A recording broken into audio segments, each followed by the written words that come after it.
Eu vou chamar aqui o Roberto Arruda, que é um gestor em eficiência, é um especialista de gestão de eficiência no cenário macroeconômico atual, é um parceiro da SPS de longa data. Roberto Arruda, ele é Chief Revenue Officer da SkyOne Solutions, vai abordar alguns temas relacionados à rápida evolução digital, investimentos em TI, digitalização no Brasil e no mundo, e os desafios relacionados à gestão de eficiência. E o desafio de hoje é ele falar sem a apresentação que ele trouxe.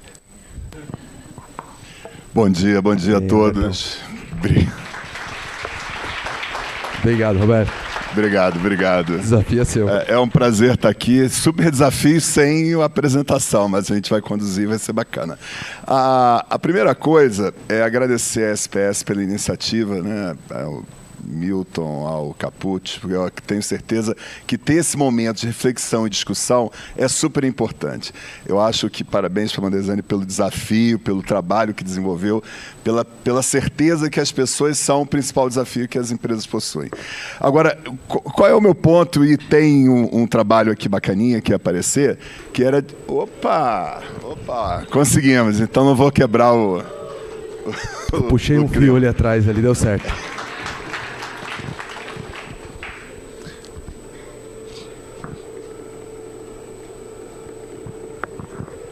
Depois passa a boia? Depois passa a boia, pode seguir. Opa, então vamos lá. Então, senhores, o meu papo aqui vai ser um papo sobre transformação. Transformação dentro do cenário atual. Então, eu peço para todo mundo refletir um pouquinho comigo que momento é esse que a gente está vivendo. Eu vou começar passando um vídeo. E aí eu vou pedir a colaboração de vocês. Eu vou pedir para vocês tentarem identificar, e pode falar alto mesmo, o que está aí passando. Vamos lá, quero ver quem acerta. Quem é esse primeiro? Quem lembra? Temaki, ou temaqueria. Segundo, frozen iogurte. Terceiro, cupcake. Quarto, paleta mexicana. Quinto, food truck. Próximo, hamburgueria. Agora, pipoca gourmet. Isso aí. Próximo, bolo de pote. Vamos lá, mais um agora. Gin tônica. E esse? Vape, isso, cigarro eletrônico. Penúltimo. Esse está fácil, né? Copo Stanley. E o último, quem adivinha esse aqui? Beach tênis.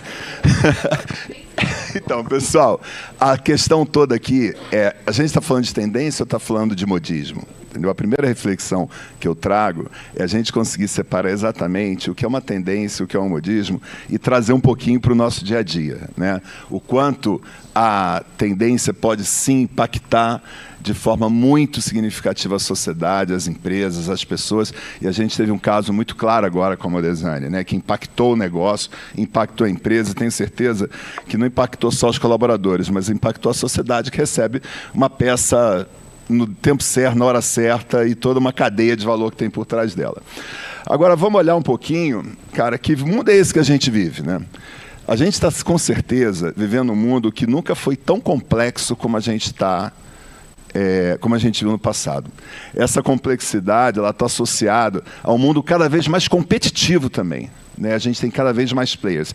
Ou seja, as barreiras geográficas que existiam no passado não existem mais. E mais ainda, tem um desafio aí gigantesco que o cliente está cada vez mais exigente, né? As informações, acho que a gente ouviu falar muito de dados aqui. Os dados agora, a partir da próprio acesso à internet, a maturidade que a gente tem na internet, a gente tem esses dados em qualquer lugar, a qualquer hora e de diversas fontes. Ou seja, o cliente está hoje complexo, o mundo está complexo, está competitivo e cada vez mais exigente. Isso leva a gente a um cenário que a gente precisa refletir qual a atitude que a gente precisa ter para conseguir viver nesse lugar. Eu diria que ninguém aqui tem uma bola de cristal, né? O segredo seria que a gente pudesse aprender o que a gente não sabe ainda, né? A gente costuma ver, até no mundo da educação corporativa, cada vez mais as pessoas, as empresas, preocupadas em melhorar a capacitação, por exemplo, em contabilidade, ou em governança, ou no processo produtivo. Mas poucas as empresas que param e falam, cara, vamos aprender o que a gente não sabe? Ou seja, vamos entrar numa discussão para tentar aprender o que a gente não sabe, o que a gente não viu ainda, porque é ali que está o mundo da oportunidade. É ali que gera a possibilidade da gente trazer inovação. Vamos ver o que aconteceu recentemente para a gente traçar essa loucura que a gente viveu. A gente viu uma pandemia, né? Uma pandemia que, infelizmente, foi uma tragédia humana, morreram várias pessoas, mas, em compensação, trouxe um impacto gigantesco na sociedade, né? A gente viveu o home office, a mesa da cozinha passou a ser a mesa da casa, do trabalho da gente, né? A guerra foi uma crise que acho que ninguém esperava que acontecesse logo em seguida a toda a crise pandêmica e de saúde que a gente viveu. Com isso, os governos encheram de dinheiro os países, as pessoas, e a gente teve uma inflação gigantesca. Logo em seguida dessa inflação, a gente vive uma crise de abastecimento global. Eu acho que todo mundo lembra uma foto, uma imagem, que tinha uma imagem de satélite com diversos navios presos que não podiam se movimentar nos portos, né? E logo em seguida, a gente tem uma crise de pessoas... não uma crise de pessoas, uma crise, um aumento salarial gigantesco no mundo de tecnologia, principalmente, né? Ou seja, as contratações passaram a acontecer sem fronteira, era países da Europa contratando o Brasil, pessoas de São Paulo contratando o interior do Brasil, ou seja, as contratações passaram a tornar a mão de obra muito cara. Ou seja, esses são alguns pontos, dá para citar vários outros, né? Como a gente chegou até aqui, nesse mundo que é cada vez mais complexo, mais competitivo e cada vez mais exigente. Agora, se a gente dá uma olhadinha no que é realizado de investimento de tecnologia no Brasil, a gente vai perceber que o Brasil está em 12º lugar, né? Parece até um número interessante, vocês não acham? Ou seja, 12º lugar em investimento de TI para um país como o Brasil, parece bacana. Eu gosto dessa posição. Óbvio que a gente poderia estar em lugares melhores, claro, mas vamos olhar nos países que estão acima da gente. Bacana a nossa posição. Ou seja, os investimentos que estão sendo realizados no Brasil hoje em software, em hardware e serviços são significativos. E eu tenho certeza, se a gente questionar aqui quanto a Mondesign investiu, deve ter investido um valor super significativo. E acho que reflete um pouco disso aqui. Mas, em contrapartida, quando a gente vai olhar, quando o assunto é competitividade digital, ou seja, o quanto nós estamos investindo nas pessoas, a gente passa a tomar um susto. O Brasil está em 52º no ranking de competitividade global. Ou seja, o Brasil cai a cada ano mais na competitividade global. Ou seja, a gente está investido na tecnologia, mas não está ganhando competitividade. É aí que vem meu ponto para reflexão. O quanto a gente está investindo na inovação. Ou seja, o quanto a gente associa todo o trabalho que a gente realiza com a tecnologia para trazer coisas fora da caixa, ou seja, que a gente possa aprender onde a gente não aprendeu ainda, onde a gente não sabe. O maior ganho que a gente tem é quando a gente tenta discutir o que a gente não sabe, que a gente não aprendeu, que a gente não viveu, porque aí é que está esse mundo. Eu vou trazer um dado aqui, tentando me colocar nesse lugar. Eu estou com 57 anos, né? Eu nasci em 1966, tem uma data mágica aqui, que eu digo que é 77, que é o surgimento do microchip, né? O primeiro microchip que surgiu foi o 7070. Eu me formei em engenheiro em 91. O Brasil saía de uma reserva de mercado, as multinacionais chegavam, o Brasil, naquele momento, tinha fabricação nacional de algumas máquinas, PCs, minis, microcomputadores. Ou seja, ali, naquele lugar, surge a tecnologia como a gente conhece hoje. A internet comercial surge em 94. Ou seja, a gente perceber de onde a gente começou lá até hoje, a gente deve ter 30, 40, o período que a gente quiser definir. Alguém pode dizer que a revolução que a gente vive hoje, ela começou com a internet comercial, alguém pode falar que a revolução que a gente conhece hoje começou com o microchip. Mas vamos dizer que é 40 anos. O meu ponto aqui é que todas as revoluções duram esse período. 40, 50 anos, é quando a gente vai ver. Se vocês olharem lá a máquina a vapor, quando vocês olharem a energia elétrica, a gente vai ver que ela tem em torno desse lugar onde ela surge, é uma novidade e realmente ela impacta a sociedade, impacta as pessoas, impacta o mundo.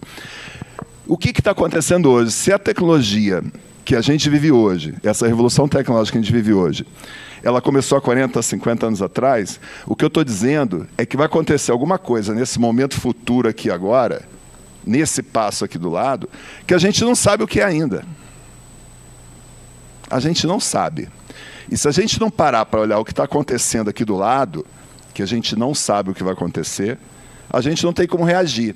E qual o maior benefício que a gente tem como ser humano? Se adaptar.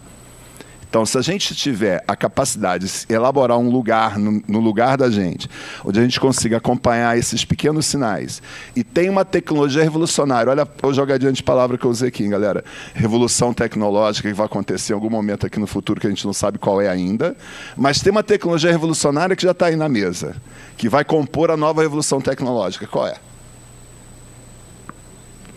Inteligência artificial. A inteligência artificial já está aí. É uma tecnologia revolucionária. É ela a revolução? Não, não é ela. Ela é só uma dos pilares que vai compor esse lugar novo aqui que a gente não sabe. E que a gente tem que aprender algo que a gente não descobriu ainda o que vai ser. Agora vamos continuar olhando aqui os nossos desafios, né? O desafio é que no Brasil, até 2025, a gente vai precisar de 800 mil pessoas para trabalhar nesse lugar. Cara, olha o tamanho do gap que a gente tem de educação nesse país, né? Se a gente não resolver esse problema desse gap, nem o básico a gente vai conseguir, imagina, inovar, né?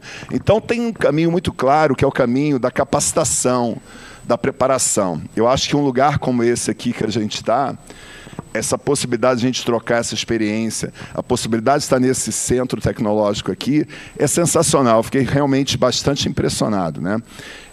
Com o local, com a experiência de estar aqui, super bacana. Ou seja, fora isso, a gente tem um outro desafio, que é um desafio talvez um pouquinho maior, né? Olha que loucura isso aqui, né? Isso aqui é eu vou chamar de taxa do dinheiro americano, tá bom?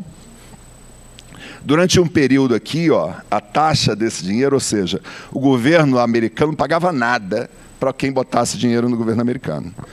Aí o que o fundo, o cara que tem dinheiro, a família rica, os fundos de pensão dos Estados Unidos faziam? Pegavam esse dinheiro aqui, botavam onde? Nas startups. E aí o que a gente viu? Uma explosão de empresas de startups.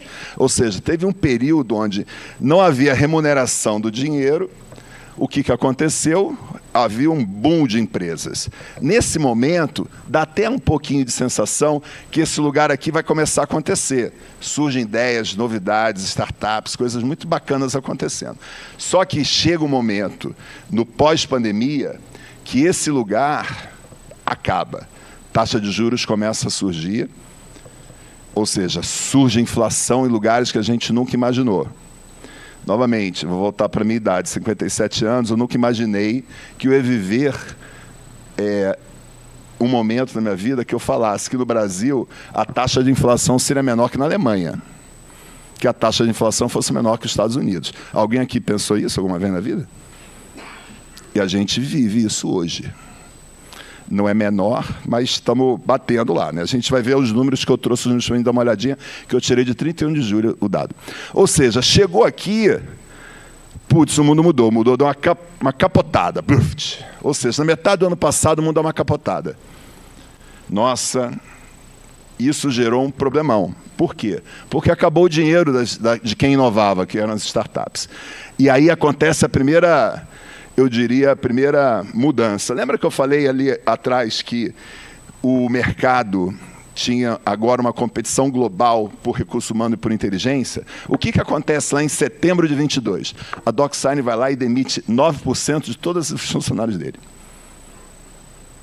E aí começa uma onda de demissão no mundo de pessoas que eram super inteligentes, que estavam criando inovação. E aí esse desdobramento vem acontecendo em várias outras empresas. Ou seja, o mundo dá uma capotada de novo. Meu ponto aqui, galera, e essa é outra reflexão que eu provoco, a gente vive um mundo de incerteza. Quem imaginaria que o mundo daria uma capotada dessa maneira em setembro de 22? Antes de setembro de 22, um profissional brasileiro, que até bem pouco tempo ganhava 4, 5 mil reais, passou a ganhar de tecnologia para fazer um desenvolvimento de um software qualquer para um projeto, passou a ganhar 4, 5 mil dólares. De repente, o que aconteceu? Em setembro de 22, o mercado se inundou de profissionais. Ou seja, houve uma mudança radical num cenário. Ou seja, a incerteza e risco é agenda. A gente não pode descartar incerteza e risco. Meu ponto, nesse lugar que a gente não sabe o que é, a única certeza que a gente tem é a incerteza. E que a gente tem que aprender o que a gente não sabe. Louco isso, né? Super desafiador para a gente. Qual é a maior certeza que a gente tem? Que a gente tem que investir em educação. Lembra da competitividade? Se a gente não investir em educação, não rola. Super bacana a iniciativa da universidade. É uma universidade moderna, uma sala de aula que você falou? Capacitar. É fundamental. Ou seja, isso é um ponto que é a única certeza que a gente tem nesse momento. Mas vamos dar mais uma olhadinha aqui, ó. Cara, quais são os 10 maiores desafios que a gente tem para os negócios em 23? Só para dar uma informação, eu venho fazendo essa apresentação desde março, né? Então, tem alguns dados que são de março. Eu tentei dar uma atualizadinha no caso da taxa de juros, mas como o tema está em voga, eu estou mantendo o de 23. Prometo que atualizo para 24 em breve. Mas o que eu vou trazer? Que um dos maiores desafios para os negócios é aumentar a produtividade e eficiência. Agora, tem outro lugar, que é o lugar onde as empresas trazem de forma bastante... E só lembrando que isso é um estudo da Deloitte, né? Que é uma empresa de consultoria. Que, olha só que legal, 63% das empresas têm como grande desafio obter a mão de obra qualificada. Galera, está muito claro quais são os nossos desafios aí, entendeu? Como é que eu vou conseguir eficiência e produtividade? Eu posso conseguir impactando através da tecnologia a organização, que de alguma maneira vai impactar a empresa, a sociedade, as pessoas. Mas se eu não me preocupar com essa mão de obra qualificada, eu não vou conseguir chegar lá. E olha que bacana também, as empresas estão super preocupadas, 53% delas, em manter uma boa imagem da sua marca. Para manter uma boa imagem da sua marca, a melhor coisa que uma empresa pode fazer, qual seria? Alguém dá uma sugestão? Talvez conversar com seus... Opa, diga. Qualidade alta. Sem dúvida que a qualidade alta vai refletir no quê? No bom uso, numa boa experiência daquele produto pelo cliente, pela pessoa. A imagem dos consumidores.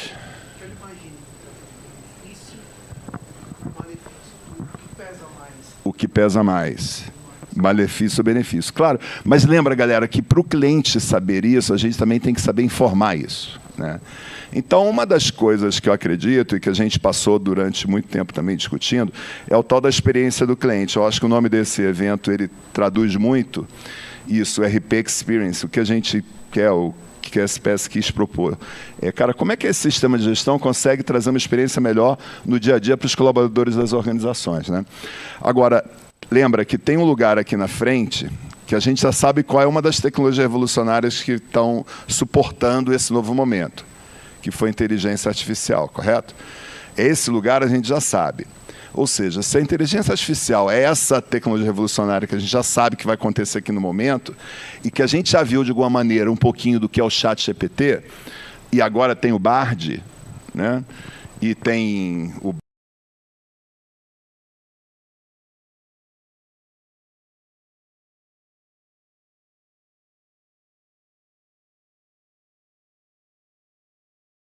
Como ela traz experiências bacanas, que fiz errado alguma coisa? Não. A gente tem que ficar esperto. Por quê? Porque claramente um passo, fora aquele lá que eu disse, que é da capacitação, da melhoria da mão de obra e trazer cada vez mais uma mão de obra qualificada, talvez seja essa comunicação com o mercado. Ou seja, como a gente pode usar a inteligência artificial hoje para ajudar. Vou dar um exemplo aqui rápido, né? Eu tenho certeza, se eu não me engano, chama mercado secundário, correto? Não. Como é que é? Sistemista. Sistemista. Você vende na reposição. Mas, com certeza, no mercado de reposição, existe a necessidade de ter uma interação, porque o cara precisa de quantidade de volumes. São contratos fechados anualmente? Não, você tem uma recorrência mensal. Ou seja, tem uma interação. Por que não instruir a força de vendas, ajudando ela a ter uma interação melhor com o cliente através da inteligência artificial? Por que não usar a área de central de atendimento do seu central de suporte, seu centro de suporte, usando a inteligência artificial? Ou seja, a gente já sabe qual é essa tecnologia revolucionária que vai acontecer aqui. A gente precisa só ficar atento aos pequenos sinais, porque essa revolução vai ser totalmente transformadora, porque a gente não sabe como ela vai ser. Agora, alguns indicativos a gente já tem como o que vai acontecer no futuro, que, na minha opinião, breve. Eu sou um super felizardo, né, galera? Porque eu vou ter a oportunidade de ter vivido uma revolução inteira e vou ter a oportunidade de ver um pedacinho da outra, né? Não sei quanto tempo eu vou viver na outra, mas eu vou ver um pedacinho da outra, o que vai ser bacana. Agora, vamos dar uma olhada nessa mensagem aqui da Deloitte. No atual cenário, as interações vão muito além do simples contrato entre empresas e clientes. Vocês entenderam como a gente precisa mudar? A gente precisa proteger a reputação da marca. Agora, ela exige velocidade, a correta gestão da comunicação para renovar constantemente esse pilar estratégico. Ou seja, está claro que tem um lugar aqui na frente que essa experiência do cliente ela é cada vez mais ágil. Então, um ponto que eu quero que também, se vocês me permitirem que vocês gravem, o mundo está ficando ágil, super ágil. Né? Meu filho agora está no México, né? Ele acabou de embarcar para passar lá um período estudando no México. E eu estava ali olhando para o celular, até peço desculpa, como às vezes eu fico olhando para o celular, porque eu estava vendo o táxi do meu filho saindo do aeroporto para ir para o hotel. Então, hoje, de forma super simples, eu consigo acompanhar a jornada do meu filho saindo do aeroporto para o hotel. O mundo está ágil, está rápido, a gente tem que saber usar as ferramentas que nos dão para poder extrair tomada de decisão. Simples. Ele, quando bucou o hotel no México, ele bucou o hotel pelo Booking. No Booking, ofereceu para ele o serviço de deslocamento de táxi do aeroporto para o hotel. E, obviamente, que estava lá só a reserva de táxi. Que táxi é? Qual é a pessoa? Como vai saber? Né? E aí a tomada de decisão tem que ser rápida. Ele espera o táxi, o carro que o Booking ofereceu, ele pega um táxi, um Uber. Essa tomada de decisão tem que ser super rápida. Ou seja, cada vez mais a tomada de decisão está sendo exigida que seja feita com os dados que a gente tenha no momento. A gente ouviu falar muito de dados aqui no início da conversa, né, que a gente presenciou. Então, eu concordo 100% que a discussão passa como é que a gente vai usar esse dado. A única questão que eu estou trazendo, talvez, que complemente esse ponto, é que essa decisão ela é ágil, super ágil. Mas vamos olhar mais aqui. Olha o que aconteceu, galera. Em 22, isso é um sumário de 22. A gente teve 1% do investimento... Isso aqui é Brasil, né, na América Latina, é Brasil. 1% do investimento em tecnologia mundial. A gente teve 36% no mercado América Latina. Ou seja, existe uma tendência clara que o Brasil tem uma participação importante. Né? 32% da América Latina é super significativo. Se a gente olha para a projeção de 23, esses investimentos vão continuar existindo. Meu ponto, pessoal, não é tecnologia que vai fazer a diferença. Tá? É como a gente inova dentro dessa tecnologia. Esse é o primeiro ponto. Por quê? Porque olha a incerteza e o risco na mesa. Quando a gente olha para o Brasil, a inflação ela tem jogado para baixo. Correto? Esse é o gráfico da inflação? É a inflação. Ou seja, a gente está chegando no lugar, e esse dado é de março de 23, como eu falei. A gente está chegando no lugar que esse lugar parece que vai tomar uma decisão importante, inclusive hoje, que hoje é a reunião do Copom, correto? Hoje, depois das 18 horas, a gente sabe se tem uma taxa de juros menor no Brasil. Novidade bacana. Quando a gente olha para a taxa de desocupação, ou seja, de emprego, ou seja, o Brasil vem recuperando, ou seja, ainda é um absurdo a quantidade de pessoas desempregadas que existe no país, mas a gente não vive o seu pior momento. A gente não vive mais o nosso pior momento. Quando a gente olha, e aí sim eu vou trazer... vamos pegar aqui, taxa de juros na Alemanha, 4,25, dado de 31 de julho. 31 de julho de 23. Vamos pegar a taxa de inflação na Itália, na Itália, taxa de juros, 4,25%. Vamos pegar no Canadá, 5% de taxa de juros. Estados Unidos, 5,5%. Ou seja, com certeza, ninguém aqui nessa sala esperava que o Brasil tivesse uma condição que fosse uma condição que seria talvez uma experiência que os outros países nunca tiveram, né? Nós, brasileiros, sabemos lidar com taxa de inflação.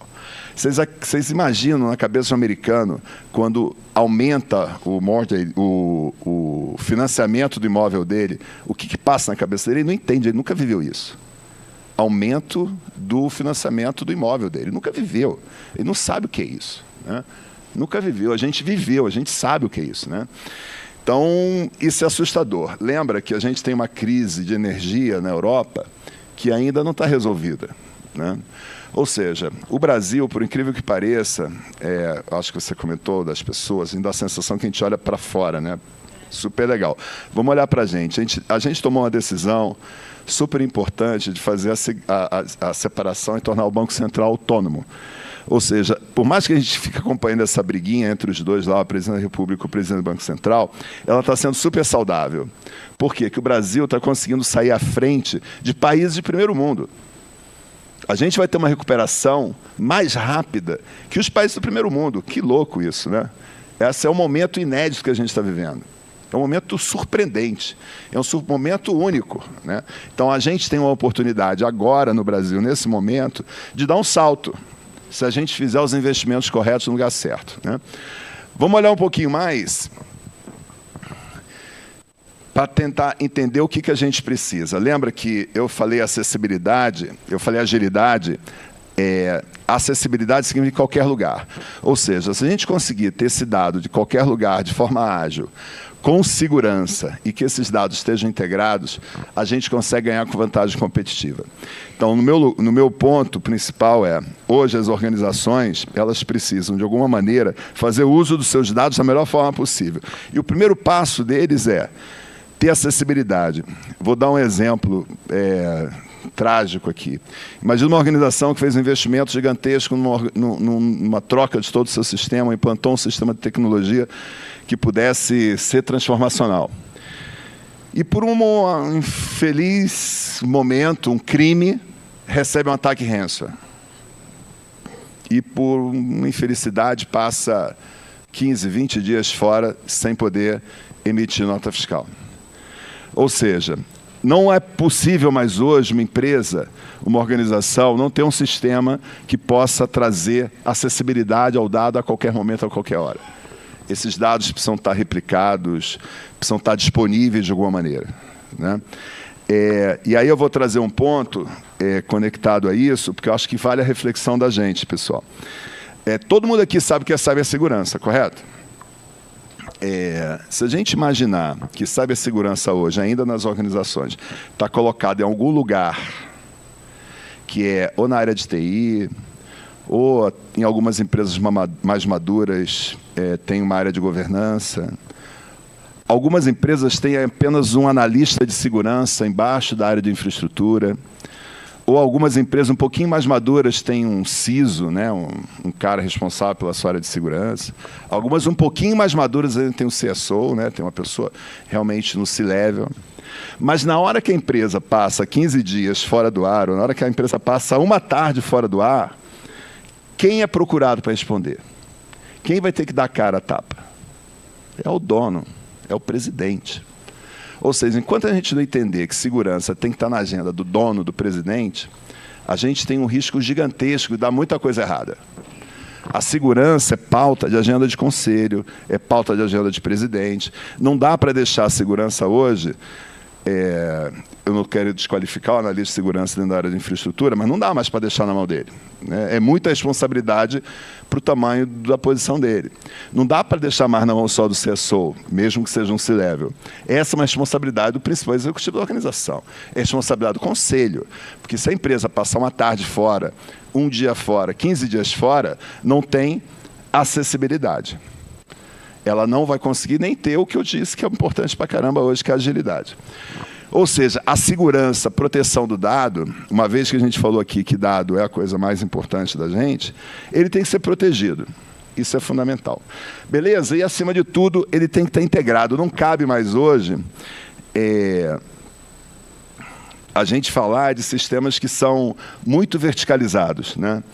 É necessário, a qualquer momento, quando surge uma demanda, que aquela demanda daquela área usuária seja atendida, que ele precisa ter a experiência que ele tem dentro de casa, dentro da organização.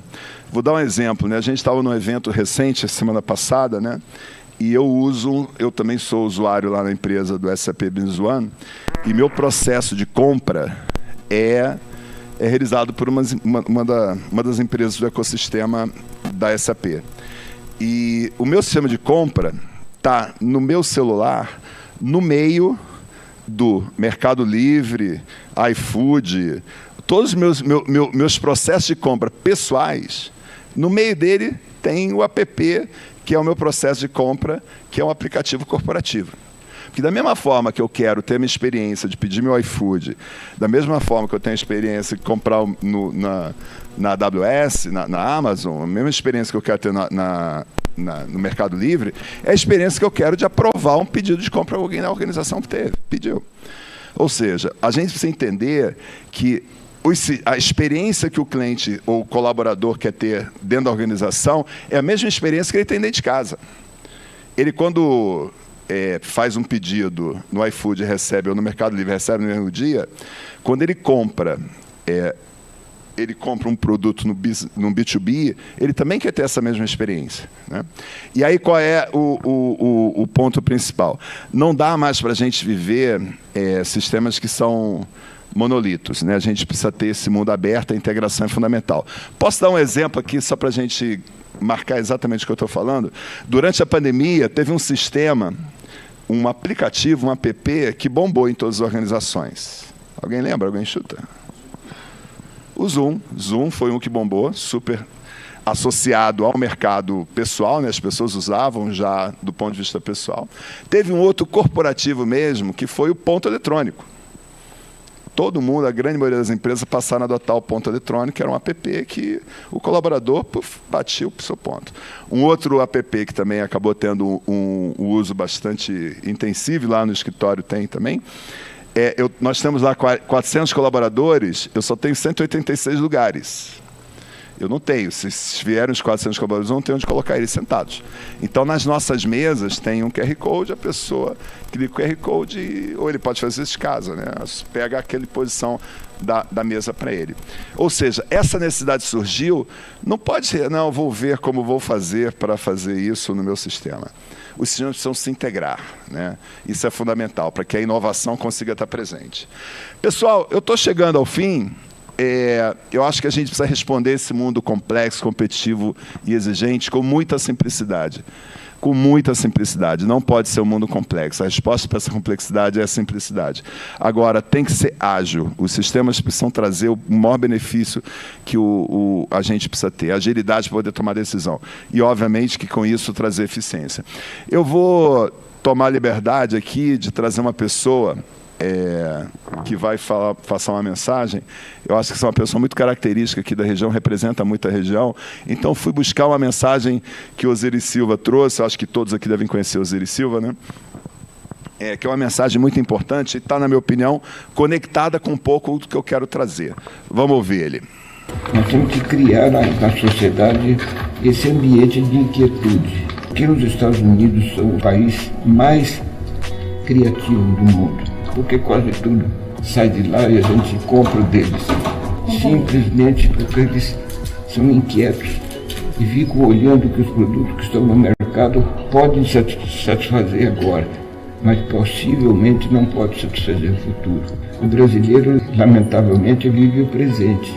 Essa historinha que eu contei para vocês é uma história de mais de 40 anos de dedicação e de muito trabalho. Quer dizer, não é a semana que vem, vai demorar um bocado, mas é por aí que a gente caminha, que a estrada do sucesso é uma estrada longa, como dizia o alemão, é uma escada íngreme, às vezes com degraus muito altos, a gente vai ter que se esforçar muito para subir esses degraus.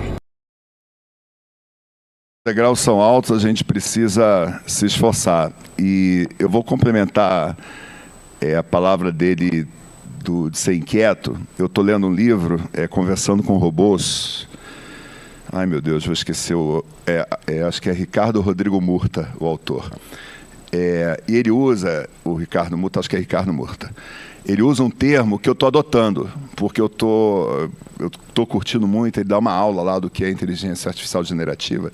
E ele usa um termo que eu estou adotando, por isso que eu cito ele, que é o autor do termo, que é uma mistura de curiosidade com quietude, que é curiositude. Então, acho que essa palavra, curiositude, traduz demais o momento que a gente está vivendo agora, nesse lugar. Vai sair à frente. Seja nas organizações, trazendo vantagem competitiva, seja na gente como pessoa, se sentindo menos amargurado, né? Sentindo menos aquela sensação que a gente está ficando para trás. Se eu fizer uma rápida enquete aqui, o Bard ele já tem, talvez, comercialmente 1 mês ou 2 meses. Né? Quem já baixou o Bard aqui? Opa, algumas mãos. Quem já usou o ChatGPT? Opa, olha que bacana. Olha que bacana. Ou seja, a gente já começa... Isso é o que eu estou traduzindo por essa atitude, por essa inquietude, por essa curiosidade. Essa é uma característica que, se eu tivesse 20 anos de idade, 25 anos de idade, que eu estivesse nas organizações iniciando, eu ia colocar como prática minha, pessoal. E hoje é o que a gente tenta, eu converso muito, eu tenho o Fabiano, que é o meu head de pessoas, e o tempo todo que a gente fala é que a gente precisa passar a contratar pessoas que tenham isso. Pessoas que tenham muita curiosidade, muita atitude, muita inquietude, porque o mundo que está aqui à frente é um mundo que a gente não sabe. Então, como eu comecei citando, nos cursos de MBA você vai lá e vai aprender a fazer um DRE. No curso de MBA você vai lá e vai aprender... Pode ser, eu esqueci. Vem cá, Milton, vem comigo. Alguém tem perguntas? Quer conversar um pouquinho, alguma dúvida? Se você quiser até desligar essa luz aqui, se puder, ligar todas. Vem comigo aqui. Valeu, Roberto. Obrigado. Eu posso fazer uma pergunta para você, então, enquanto eles aguardam a pergunta para mim? Vou até dar medo, viu? Pode sim. O que a SPS faz para conseguir manter... São quantas pessoas lá? Quando eu entro lá na SPS, é gente pra cacete. Quantas pessoas tem lá? Hoje a SPS tem 140 colaboradores. Como é que faz para manter esse pessoal capacitado, atualizado? Bom, a gente vem criando mais ações em prol desse objetivo. A gente vem inovando o tempo inteiro nesse sentido, porque nós somos uma empresa que... Vou contextualizar um pouquinho aqui. Que nós fomos na contramão de muitas durante a pandemia. Enquanto muitos estavam entregando os escritórios, estavam declarando o home office 100%, nós estávamos entrando em obra de expansão. Eu vejo isso lá, uma expansão acontecendo. Nós dobramos a nossa capacidade, as nossas posições, porque nós não acreditávamos que o home office iria ser implantado e ia funcionar 100%. Não é nisso que nós acreditamos. Ele funciona assim, parcialmente, é o que nós idealizamos. Soluções apresenta como esse projeto tem inteligência, ele tem engenharia. As pessoas se interessam, começam a replicar esse conhecimento e aí querem até conhecer o projeto depois disso. Antes tinham medo. Então, nós estamos o tempo inteiro democratizando o conhecimento, um ensinando ao outro. E esse ambiente presencial é propício para isso. Eu não acredito que o remoto a gente consiga formar tantos novos talentos como que a gente consegue hoje. É super importante a cultura nessa hora, né? Porque você está fazendo isso tudo, você traduz isso em cultura, né? As pessoas começam a fazer isso, independente se você está lá ou não, porque vão se reunir, vão discutir. A cultura passa a ser uma coisa pertencente à organização. Mas eu queria uma pergunta de vocês. Alguém tem alguma pergunta, alguma dúvida, algum ponto? Opa, temos ali alguém. Bom, obrigado pela pergunta. Oi, tudo bem? Fabiano da Starsoft. Prazer. O que a SkyOne apresentou nos últimos 2 anos de uma grande mudança que você considera que vocês aprenderam e consideram e colocaram para funcionar de novo no mercado? Eu vou certificar a probabilidade que aquele usuário é sim um risco real de ataque para a plataforma. Ou seja, a gente criou uma funcionalidade chamada Defender, né, o OutSky Defender, que é uma funcionalidade dentro da nossa plataforma que traz mais segurança ainda para a jornada de nuvem do cliente. Isso é uma coisa de característica funcional, técnica, né? Tem uma coisa que eu digo que é uma inovação que eu acho que passa um pouquinho pela cultura, que claro que todos nós tivemos uma dificuldade gigantesca com relação à comunicação. Lembra que eu falei que a comunicação é um negócio super importante? Uma das coisas que nós fizemos, que eu gostei bastante, e a gente permanece até hoje, desde lá de março de 20, nós realizamos um Town Hall sextas-feiras. E o que é o objetivo desse Town Hall? Esse Town Hall a gente fala com toda a organização, com toda a empresa, a gente conversa, comunica. A gente diz o que está fazendo, diz quais são os desafios que a gente tem, conta casos de sucesso. E toda sexta-feira a gente se comunica com os colaboradores. Essa sexta-feira agora, inclusive, eu vou chamar as lideranças que eu tenho e eu vou entrevistar as lideranças. Né? Vou entrevistar meia dúzia de lideranças para falar um pouquinho sobre a pessoa. Né? Eu estou no momento onde eu acho que pessoa é um gráfico bonito, movimento dinâmico, né? Só que quando ele usa isso, o que ele está fazendo? Daqui a pouco ele tem uma planilha com milhares de linhas, né? Em empresas que têm um porte significativo, de médio para grande, esse dado começa a ficar descentralizado e começa a passar um pouquinho do que a gente ouviu aqui antes, né? Os dados não conferem, né? Porque cada um construiu na sua planilha, apesar de ter um RP, apesar de ter tudo, mas na hora de apresentar no PowerPoint ou apresentar lá no Power BI, o dado não está lá, né? Ele não consegue pegar do Power BI direto no RP. Então ele faz o download, cria o Excel dele, pega o Power BI e apresenta. O que está acontecendo? Os dados estão ficando descentralizados nas organizações. E para que a gente garanta isso, a gente está com esse projeto Senso, que é um projeto de movimentação de dados, e a gente disponibiliza esse dado a partir de um API Gateway, para que aí sim o usuário use a partir de um Power BI, de um Tableau, o apresentador que ele quiser, e consuma esse dado de algum lugar, que é como se fosse um data lake, entendeu? Então, são inovações que estão no nosso dia a dia, seja de pessoas, seja de comunicação, seja de uma funcionalidade, ou seja de uma plataforma nova mesmo, que não tem nome ainda, é só o nosso projeto Senso, mas que eu acredito que até metade do ano que vem vai estar disponível como plataforma. Obrigado pela pergunta. Mais alguma? Mais uma, galera, vamos? De problema de gente, vai, manda. Qual é a sua? Não é problema de gente, não tem problema, vamos. Bom dia. Bom dia. Henrico da GM. Prazer. Prazer é meu. Obrigado pela sua... E aprender, cara, isso hoje eu diria para você que é um desafio gigantesco, né? Eu vou ser bem transparente aqui, é uma opinião pessoal minha, né? Eu diria que a gente não chegou nesse lugar ainda. Por quê? Porque a grande maioria das pessoas que compõem as áreas de governança ainda vem da área financeira, ainda vem da área operacional, né? E são pessoas que, quando chegam nesse lugar da governança, a primeira coisa que elas implementam é um processo que tem uma cara um pouco, vou dizer rígida aqui, mas não, como analógica. E o mundo... lembra que eu acabei de falar aqui, que a gente não sabe, cara. Como é que eu vou botar num processo uma coisa que eu não sei? Não dá. Então, isso, infelizmente, eu vou ter a honestidade de falar que eu não tenho a resposta. A minha visão é, do jeito que está, não vai dar certo. Do jeito que está, não vai dar certo, que infelizmente as áreas de governança, e eu vivi muito isso, né, porque uma das nossas plataformas é uma plataforma de cibersegurança, e a gente viu isso muito com as empresas tentando implementar a Lei Geral de Proteção de Dados, né? A gente viu muito isso, as empresas tentando se proteger de alguma forma. Então, meteu na governança, meteu uma política no site, aí quando você vai acessar o site do cara, o cara esqueceu um certificado, né, E quando você coloca, por exemplo, um processo, acaba as perguntas, siga, né, siga. Então a gente tem que ter muita cautela nessa hora, desafiador, muito desafiador, eu não consigo responder a tua pergunta. Mas meu ponto de vista é esse. Quer complementar, Simone? Você não quer? Detalhe, Simone, você não quer subir aqui com a gente? Ai, meu Deus. Sobe, venha. Posso esculhambar o negócio aqui, fazer dessa maneira? Tem 1 minuto. Eu tenho 1 minuto também. Uma opinião da inteligência artificial, porque nós somos completamente analógicos, que é a indústria. A indústria, você manufatura o produto, né? E a inteligência artificial, eu falo muito que o pessoal fala assim, mas vai tirar o emprego das pessoas. Eu falei, não, vai tirar o trabalho, não o emprego. O operacional, né? E não vai ser diferente. Então, assim, a Mobenzina precisa de ser indústria, nós estamos muito, assim, ligados, observando a inteligência artificial. É um caminho sem volta. É esse lado aqui que você está falando, né? É isso daqui que está acontecendo e que vai acontecer. Então, assim, as pessoas que não... esse momento, essa pergunta que ele fez, eu acho que nós temos que entrar num híbrido. Criatividade de processo. E você tem que... Ferroviário.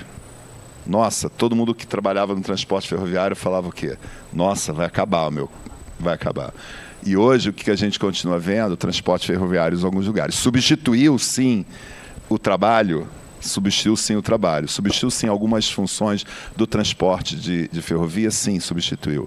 Mas ele não acabou, né? Ele simplesmente se adaptou e continua evoluindo. Está muito forte no transporte de carga, também está no transporte de pessoas, principalmente em alguns países, mas o fundamental, né, Simone e Milton, eu acho que é a gente ter essa oportunidade, aí novamente, parabéns à SPS, de ter esse momento de reflexão para que a gente possa cada vez mais se adaptar a essa realidade que a gente não sabe qual é. Parabéns, obrigado. Roberto. Obrigada Parabéns. a você, Obrigado. viu? Prazer. Obrigado, gente. Valeu, Roberto.